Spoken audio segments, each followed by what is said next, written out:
I won my battle with suicide, painfully aware that many do not. Perhaps ironically, it took a visit to my Jewish family cemetery to provide me with the peace I yearned for.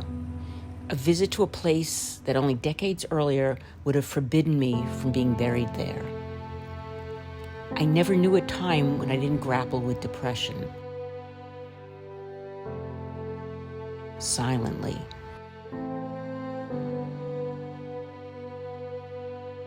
Depression is deceptive to those on the outside.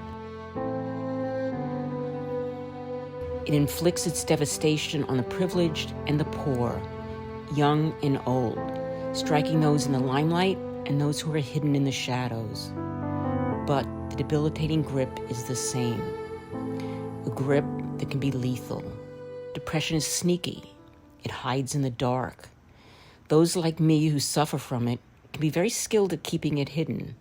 A smiling photograph belies deep internal psychic suffering, and the torment saps you of your life force, as agonizing and injurious as any physical ailment. When it strikes, it can keep you bedridden, unable to speak, and barely able to function. The draining feeling that you just can't bear another day, hour, minute. I know that pain. I know depression. We're old pals, and it can pounce out of nowhere even after triumph. A recent trip to sunny California had been glorious, buoyant even. Inclusion in a world-class art exhibit, a triumphant artist reception and talk at the Museum of Sonoma County had been empowering. In a post-COVID world, a whirlwind of social events, meeting old and new friends felt wonderful. Yet even through those busy days, my familiar friend depression sat on my shoulder, whispering in my ear, pulling me downward. I hadn't left him on the tarmac of JFK Airport as I thought I could. The returning red-eye flight home brought me not only to New York, but into the welcoming, full embrace of my old chum. When I got home, I lay catatonic, teary, gripped in the paralyzing pain. I evaluated the options of making the pain disappear permanently. As a Jew, I knew traditionally suicide is a violation of Jewish law. As a Reformed Jew, I understood it was not seen as a sin, but recognized as a result of mental illness. Agonized, I wrestled through it. But not everyone can. I've been described as having courage in the face of adversity, but that idea belies the fears I needed to temporarily bury in order to function in my ever-chaotic world. On the cusp of COVID, my beloved home of 20 years went into foreclosure. My husband's undiagnosed cognitive decline had unknowingly decimated our finances. I was about to lose my home along with a functioning partner. I showed resilience, but not the torment that coexists with it. The multiple life losses and the sorrows that had been nipping at my heels began bubbling up in California, a contrast with the happiness I saw all around me. The protective infrastructures I had set up were cracking, a cozy place for depression to settle into. I knew my return home would be a melancholy day, coincided as it did with my mother's yahrzeit and the first night of the most family-oriented holiday, Passover. It was the glaring loss of family connection that seemed to nudge me over the edge. Family has always been profoundly important to me. As I set the small Seder table for two that night in my new home, I laid out the same wine-stained Maxwell House Haggadahs I've used for decades. It stood in stark contrast to the large, noisy, family-filled tables of Passovers past.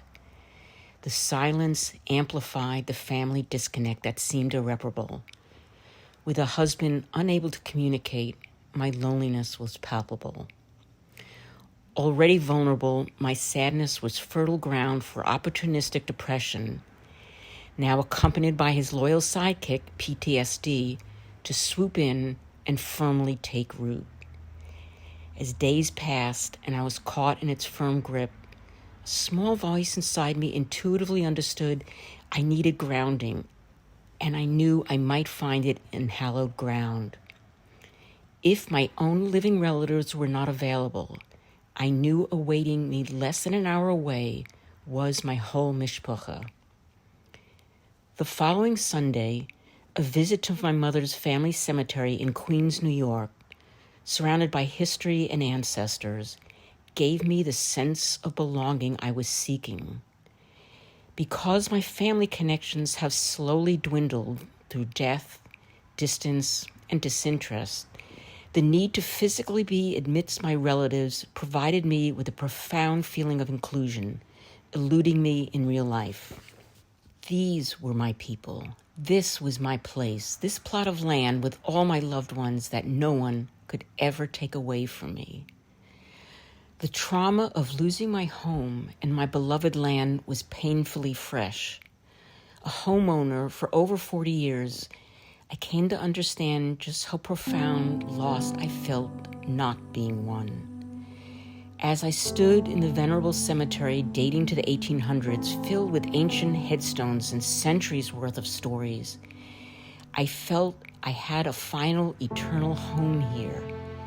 A neighborhood filled with my family and ancestors. There was a sense of permanency that I craved in these uncertain times.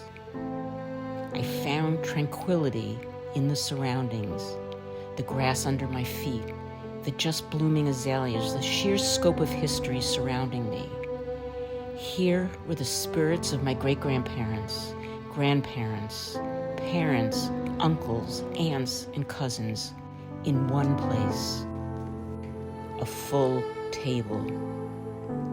I cried, I wept, I opened my heart to my family, able to give voice to my pain. I needed to be heard. I lay down on the soft grass to look at the clear, cloudless sky to survey my future home.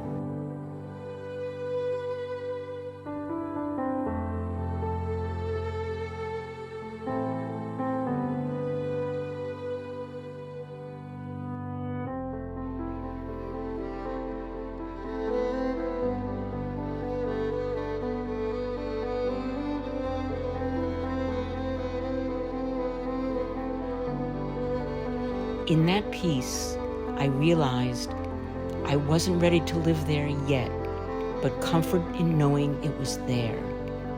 I needed to touch my past to give me strength in order to sustain me in the present. In the 1940s, my maternal grandfather, Arthur Joseph, had purchased a large plot adjacent to his own father's plot dating from 1918. This act of great love ensured there would be a place of eternal rest for generations to come, together.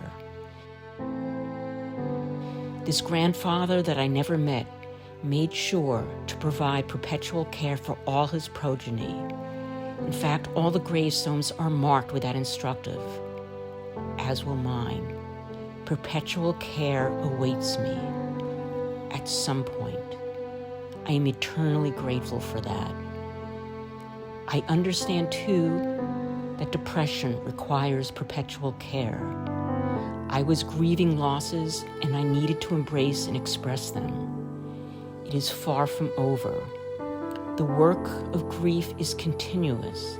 It takes many forms, but I am certain it never fully ends. Sadly, that is the same as depression.